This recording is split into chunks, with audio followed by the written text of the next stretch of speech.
In the mind of my grandmother, their arrival was associated with big ships, and it is the people who came on those ships that are going to cut off your head and eat you alive if you misbehave. That is how she saw the arrival of the Germans.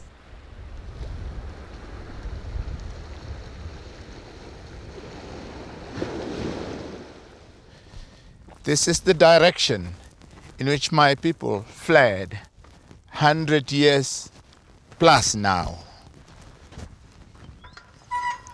So we come back here to retrace their steps and what this wilderness meant for them 100 years ago.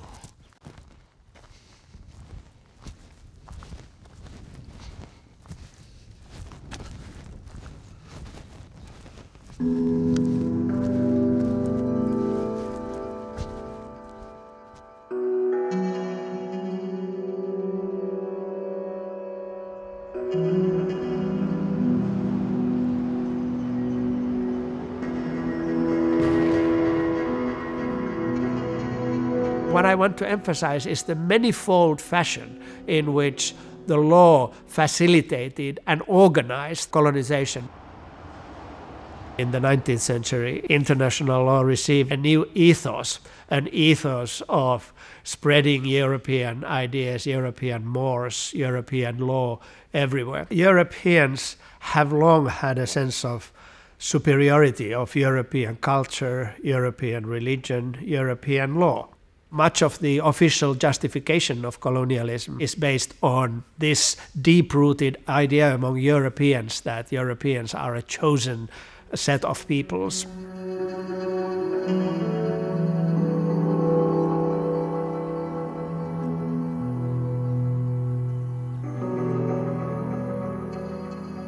There is no question that the international law or the law of nations that was there was a European concoction. And Europeans granted or refused to grant whatever they did to non-European communities or individuals for that matter. It was completely embedded with European ideas of superiority and inferiority. So in that sense, it wasn't neutral.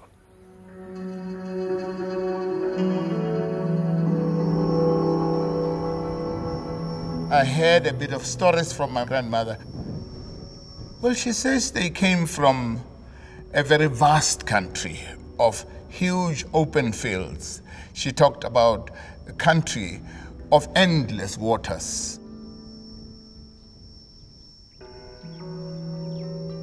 What do I think about the arrival of the Germans? It was the worst thing that ever happened to our people. They failed to acknowledge the hospitality that the local people extended to them. Eliminating 85% of the population is not a joke. They were received as friends, they turned against us and nearly exterminated us.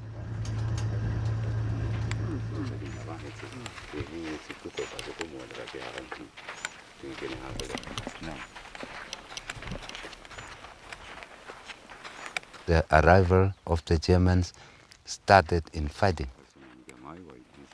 Orally has his parents been told him, my son, our lives are now going to becoming tougher and tougher because the people that are coming into now are not having good relationship with us.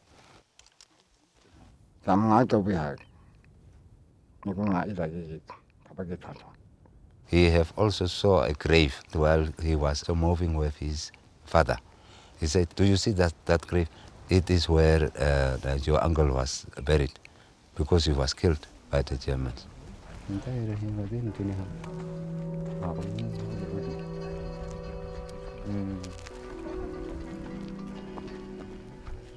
We have been living peacefully. At the beginning stages, they were not having any knowledge about the sound of the gun and those killings, and they knew that the places were theirs.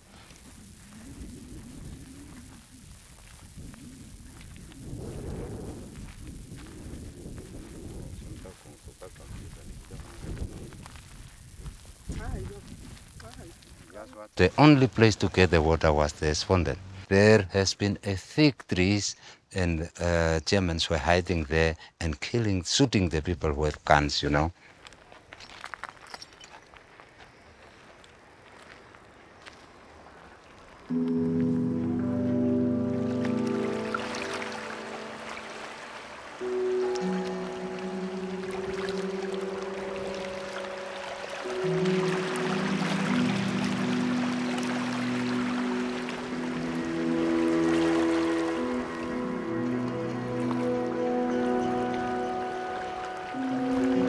The reason why I know about Shark Island is because my great-grandmother was here. She was brought here. She would always tell us about this place on the sea.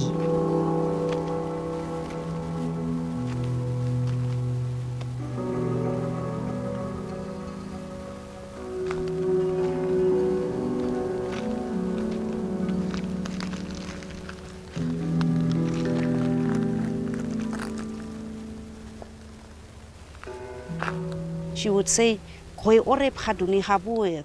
Koe Orep is a cannibal. And I never realized that she was actually talking about Shark Island. I thought it was just her way of frightening us so that we don't get into trouble with these white kids.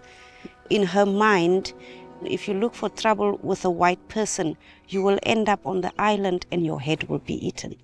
So stay away from white people. That is how she saw them. I wonder what this place must have looked like at the time. There's nothing on this island that even makes it look as if this was a concentration camp. Apart from the plagues of German Schutztruppe,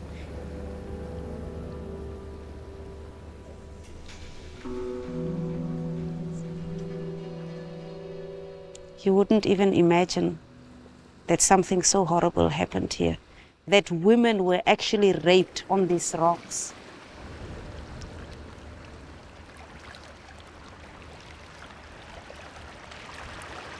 When I looked into my great-grandmother's eyes, I could see pain. Today it makes sense when one starts reading about the rapes that were taking place and how the women themselves had to, scrape these skulls and actually physically take out the eyes of their own family members. I can start to feel her shame. I can start to feel her trauma.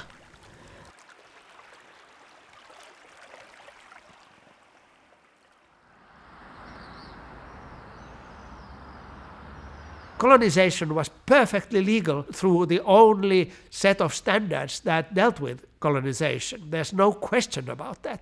International lawyers in the 1860s, 1870s suggested that there is a legal difference between three types of human beings, namely the civilized, the barbarian, and the savage. They were of the opinion that, of course, the Europeans have the right to rule other people because those other people are at a lesser level of development. But it's hard to understand from today's perspective, of course.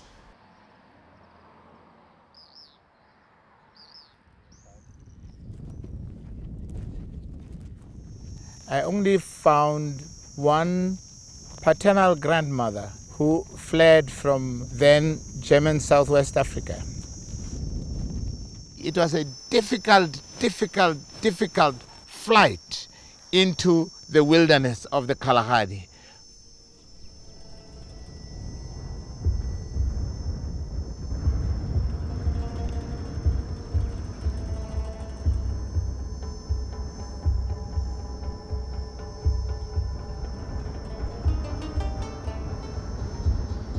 It was a time of thirst such as they had never seen before, looking for any drop of water they could find anywhere. It was a journey of hunger, no food that they carried with them. It was also a journey marked by fear. Fear of the Germans behind them and fear of the wilderness ahead of them, which they did not know what it holds.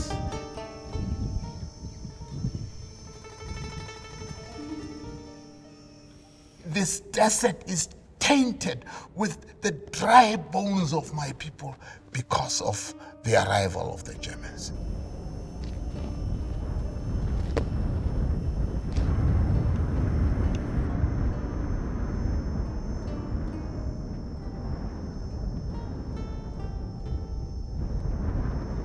They require of us to still come back here one day and give them a decent funeral.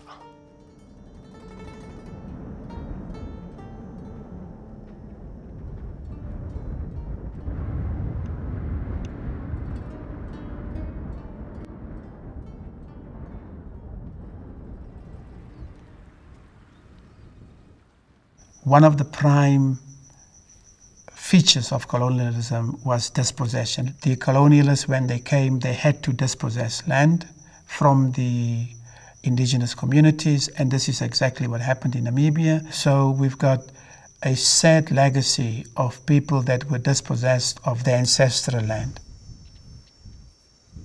We've lost a great part of our culture because we lost our land. Land is identity. Land is belonging.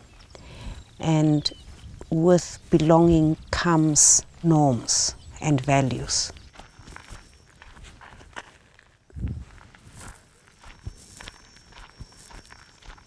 The fighting was for the land. It was about the land. And people, according to the history, was also resisting. They don't wanted to be recruited, and the forced labor was what they have been resisting. Later on, you coming into the area that you don't know where the fountains and where you might head. So the things got worse to worse. You know that the land was yours. You did have autonomy over the land.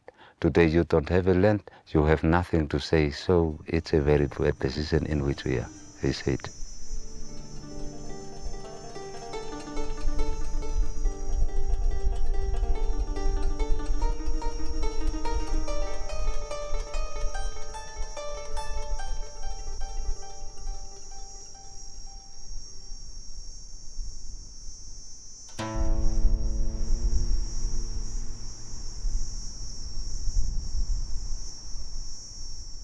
Anyo madita cha ubasa umaske miatina. Ejira chong.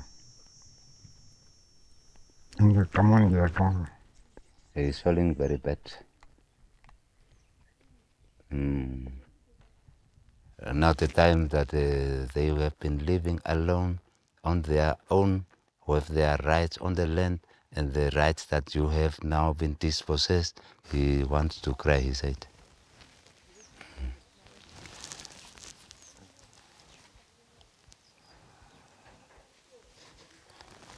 Me too.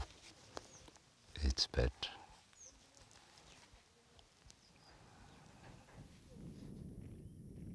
Before the settlers came, the land was owned communally. The idea of private property did not exist, but there were rules that dictated how the land will be used. The social organization and the political structure was actually very sophisticated. The Nama people had customary law. If anybody broke those laws, there was a judiciary. People had rules that you are not allowed to own the land. The livestock that grazes on the land is your livestock. That would be respected. But the land belonged to everybody. When the German settlers came, for the first time also, the idea of working for somebody was introduced, because the settlers needed people to work for them.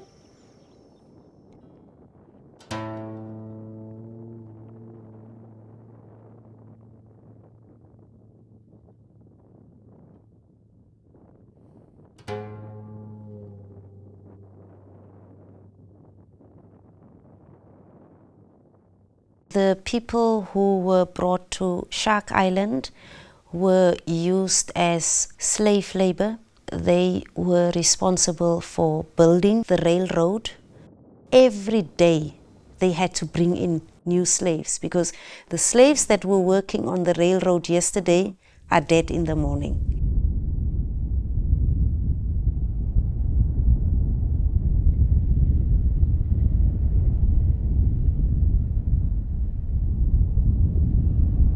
the remains of the people who collapsed and died while constructing this railway line were just left there.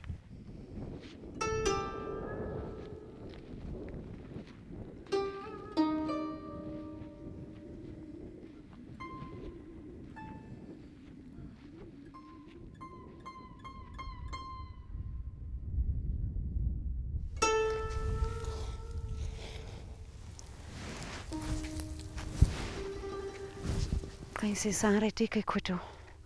Kain se sare ti konrone. Kain se sare I kaire. Di dani se seni ho ki kaire. Amen.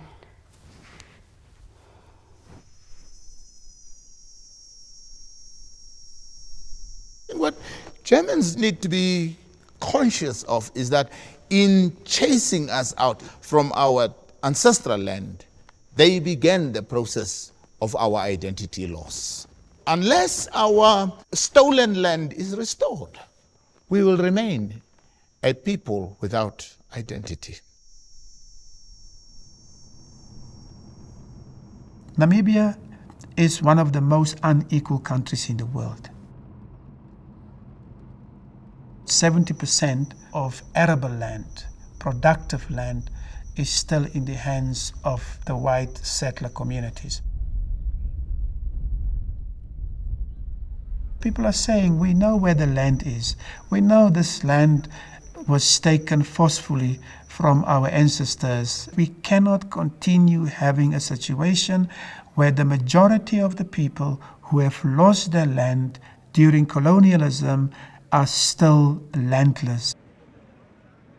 We still continue to sit on the same native reserves in which we were placed to be cheap labor for the settlers.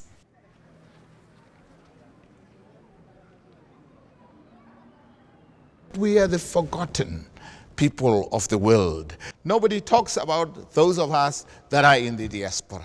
To be very honest, we are sick and tired of being ignored.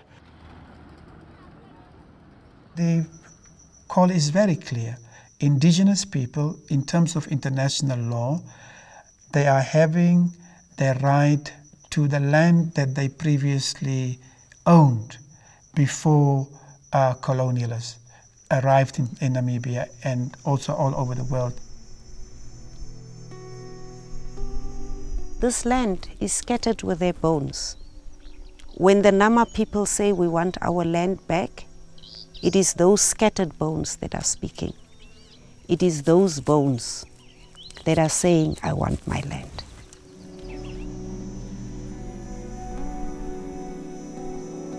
Law is always a reflection of hierarchy. Somebody says the law and the other person has to yield. That's how law operates.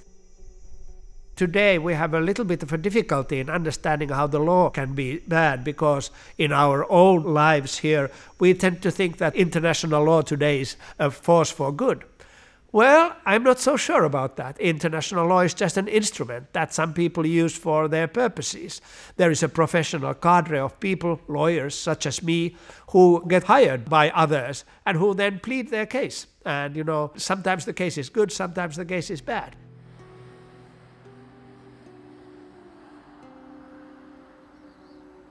It is as if we do not want to interpret existing legal provisions in a manner that would address the inequalities of the past. But we all need to think creatively and out of the box. We need to use the existing provisions that are in the law and interpret them broadly in a purpose to suit the current needs. The Constitution is a living document. It should not be narrowly interpreted.